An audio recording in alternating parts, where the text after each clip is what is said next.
Hey everybody, hope you're all doing well. My name is Steven and this is the Storytime channel. Today we have some malicious compliance stories and our first story of the day is by Whirl. What are you going to do, sit on me? Okay.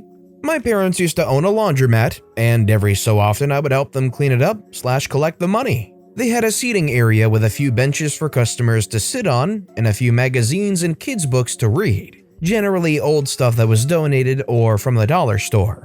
One day we noticed that all the magazines / books were missing. Not a huge deal as they were all months old / cheap books, and that happened every so often. So we just refilled the books and cleaned the machines. A few days later, it happened again. All the books were gone. Again, a bit frustrating, but not a big deal. We refilled them again and continued cleaning. But then it happened again a few days later, and a few days again after that. We were actually getting low on kids' books and had to buy some more from the dollar store. My dad and I finally had a look at the security cameras for the last few days, and we saw the same guy come in at about 1 p.m. He was short, bald, with a brown coat. He would walk in the front door, go straight to the back, grab all the books, put them in his coat, and then walk out. My dad was pissed. He said he was going to take the day off work to wait for this guy and ask him to not come back. I told my dad I would do it, as this was a side business for him and I wasn't working at the time. He told me to be stern, but not to hurt him or anything. I was there the next day between 12 to 2 p.m. Just before 1:30, I see him. Short, bald, brown coat. Our security cameras weren't the best, so I waited until I saw him grab the books before I walked over, just in case it was the wrong guy who just happened to look the same. But as soon as I saw him start to stuff them into his coat, I walked over. Excuse me, I'm a theater-trained actor, so it boomed a bit and made him jump. Please put those back. He looked at me, and to be honest, he didn't look 100% there, but he understood that he had been caught. He spoke softly. I'm sorry, I just like looking at the pictures. I eased back a little. That's fine, you're more than welcome to look at them while you're doing your laundry, but you're not allowed to just come in here and take them. He put the books back on the table. I'm sorry, he repeated as he quickly walked out the door. He looked like he had gotten the idea. I quickly cleaned up and headed home. We thought that would be the end of it, until the next day when everything was gone again. We checked the security cameras again, and it was him again. This time, my dad went on a Saturday, and I saw the camera footage after. Basically the same, but my dad actually reached into his coat and took the magazines out. We didn't have audio, but I could tell he was yelling at him. My dad told me that he told him if it happened again, he was going to call the police, and then he asked to make sure the guy understood, which we clearly saw him nod on the camera. So apparently he did, and my dad let him leave. A few days later, all the books were gone again, and the cameras showed it was the same guy again. My dad actually took a few days off work, and we went all afternoon to the laundromat. We saw him come in once, and my dad yelled at him to leave, basically chasing him out with a broom. Again, telling him he's going to call the cops. Finally, the day came. My dad and I were there, as well as a regular customer. He was a farmer, about 300 pounds. My dad and I went to the restaurant a few stores over and picked up some takeout for lunch. On our way back, we saw the laundromat door close just as we left the restaurant. We didn't think much until we go in, and the guy was back shoving the books into his coat. My dad lost it and charged at him, yelling about calling the police. He turned and looked at us, bolting for the door. I quickly blocked him, shoving him backwards. He tried to go a different way around a table, but the farmer was there blocking him. Please just let me leave, he asked. But my dad, who was on the phone, said no, we've given him plenty of chances as he is going to wait for the police. My dad and I are larger guys, and like I said, the farmer was pushing 300 pounds. He looked at us all and smugly said, "You can't keep me here. What are you going to do, sit on me?" I heard the farmer say, "Okay," as he charged the guy, pushing him back onto the bench, and he sat right on top of him. The guy squirmed a little, but there wasn't much he could do. He yelled for help, but there was no one around but us. The police showed up and the farmer finally got up. The guy tried to run past the police, but they were able to catch him. Turns out he was known to police because he would steal small things from the other stores around there. He lived in a halfway house nearby, and one of the police who showed up was actually one of his mentors in his spare time. He asked us not to press charges, which my dad said he wouldn't as long as he never came in here again. He agreed, and other than the odd time seeing him walking through the parking lot, he never actually did come back in again. We gave the farmer a free load of laundry as a thank you, and I like to think he taught that guy a valuable lesson. Don't mess with fat guys. Oh, and my dad was telling me about his call to 911 afterwards. I wish I had a recording of it. He said they said, "911, what's your emergency?" And he said, "I caught someone stealing my coloring books." And the operator paused for a second and said, coloring books? If you were running your own business and you had some small stuff set out for the people and some guy kept coming in and stealing them and you gave them multiple chances, would you be able to refrain yourself from just straight up getting physical with the guy and just keeping them detained until the police got there? Or would everything be on the table, including some fist throwing? Let me know in the comments down below. This next story is by 13th Penal Legion. My school spends $1,200 going behind my back, ends up letting me get out of a week of classes. So this happened years ago, 2009, when I was a junior in high school. Also, I only really post when I'm drinking, so if the formatting is bad, I apologize and we'll try to fix it. I was 16 at the time and a theater kid at my high school. Specifically, I was what we refer to as a techie, meaning that we did all the technical aspects of the show.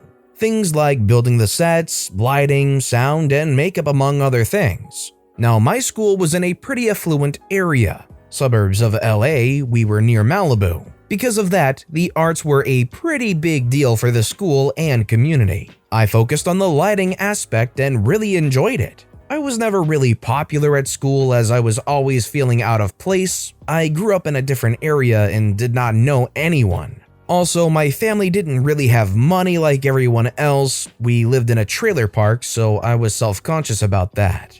So I kinda threw my whole life into the theater. I normally would not leave school until 11 or 12 at night, since we were always either getting ready for a show or striking from the last show.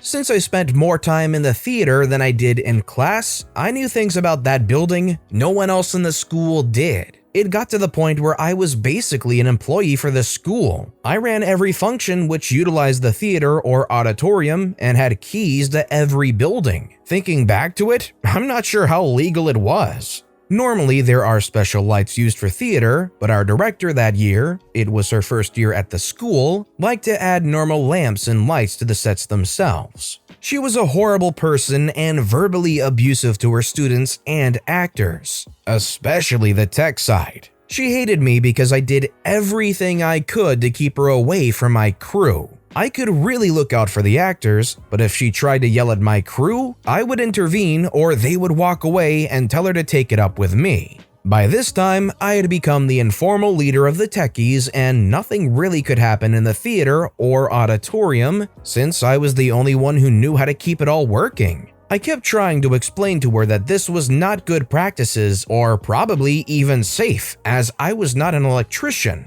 We had an old system and I had to rewire stage pins. Special plug/socket for stage lights as they draw far more power to work with a regular 3-prong that you would use in the house. She, however, really wanted the set to look like a real house, so I followed her wishes and rigged it up, which involved a lot of cussing and one near-death experience involving a 12-foot A-frame and a lighting assistant too busy getting fingered to turn the power off on the right switch. Now this is where things started to go wrong. Every light gets plugged into a specific socket with a specific number, which corresponds to a specific slider on our lighting board in the back. Our board was an old mechanical one because the school didn't want to upgrade to the newer ones. If the slider was pushed too far up, the normal lamps, what we called bulbs, would burn out and cause the dimmer switch, think a big freaking breaker, to flip.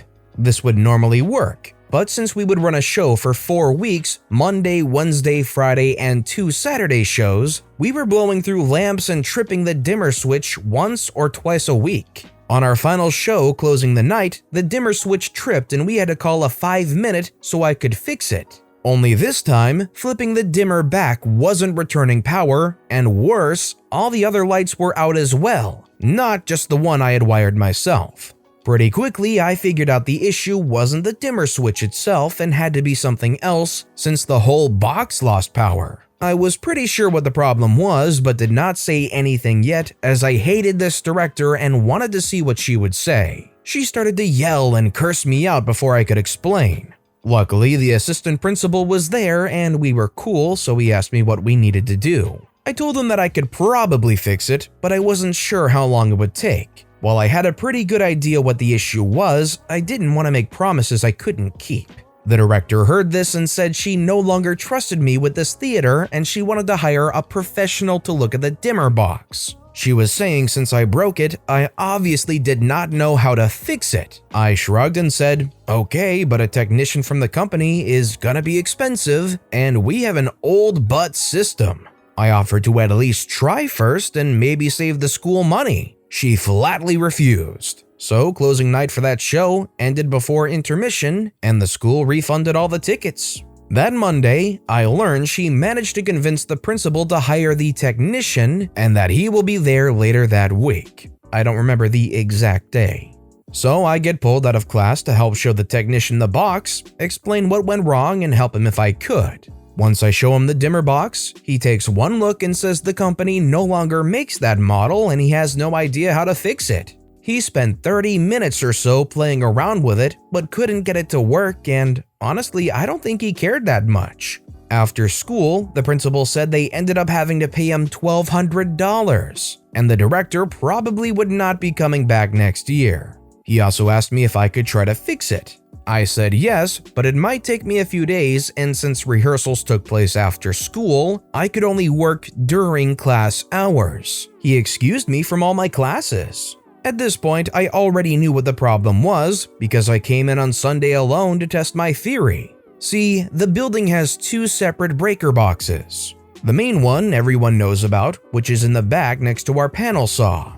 And the one only I knew about, which was behind the dimmer box. Since the dimmer box was bolted to the wall, no one bothered to check. I only knew because the year before, I dropped a wrench behind it and had to unbolt it to get my wrench back. I fixed the problem in less than an hour, told the principal it would be 2 or 3 days, and just spent that time working in the theater, messing around with my friends, and getting a head start on the next show. I mean, to be fair, if it doesn't completely screw over your grades and your experience in class, I'd probably want all that time off too if I knew I could get away with it. Just a week off of class to just mess around and enjoy yourself there in the theater, the auditorium. Sounds like a good time to me. And our final story of the day is by Skipping Stone 373. Have a staff meeting knowing I can't attend and give me the worst shift possible? Then I'll quit, but I won't notify you. This happened many moons ago, like 20 years. So I used to work in a restaurant as a hostess and part-time busser. For tips, I always took the weak sections other bussers didn't like because they were less busy and running dish tubs killed my back. But someone has to take those sections, right? Might as well be me. Win-win. I was a hostess for 4 days and I bussed for 1. The manager of the hostesses was okay, but she was kind of a jerk sometimes. A little bit of backstory. One night, someone puked in the women's restroom. The hostess manager asked me to clean it up. I told her sorry, I'm not qualified for that. She gave me a blank look and said, "Excuse me? Go clean it." So I told her that I have not been trained in the proper disposal of bodily waste and that it's against OSHA's rules to handle said waste without the proper training. She was pissed, but she knew I was right. So she made a different hostess clean it up and glared daggers at me the rest of the night.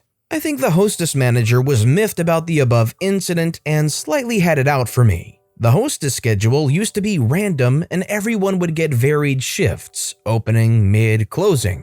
Nobody liked closing because the closing shift had to clean everything. Hostess manager suddenly decided that the hostess crew is going to get fixed shifts. Now, I was in a play in college, so I could only work certain hours. She had the staff meeting during hours I couldn't attend. I wasn't even informed of the meeting. She then assigned everyone a permanent shift.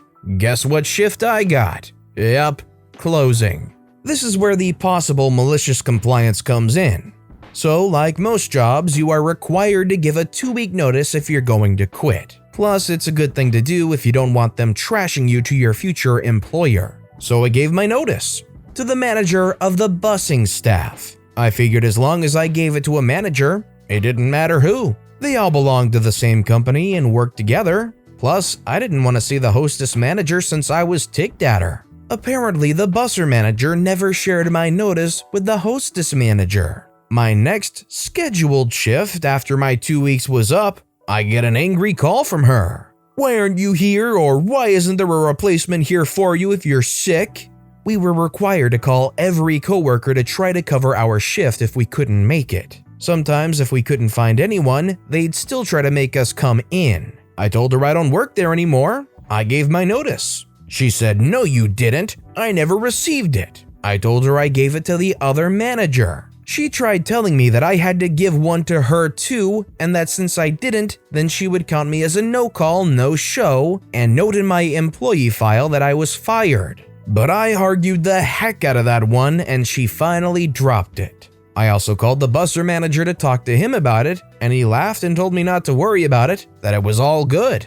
I always wondered if maybe he didn't like her either. Not a total in-your-face, take that kind of moment, but it sure made me feel good that she now had to scramble to fill my position. The funny thing is, all the hostess staff knew I was leaving because I told them when it was my last day, etc.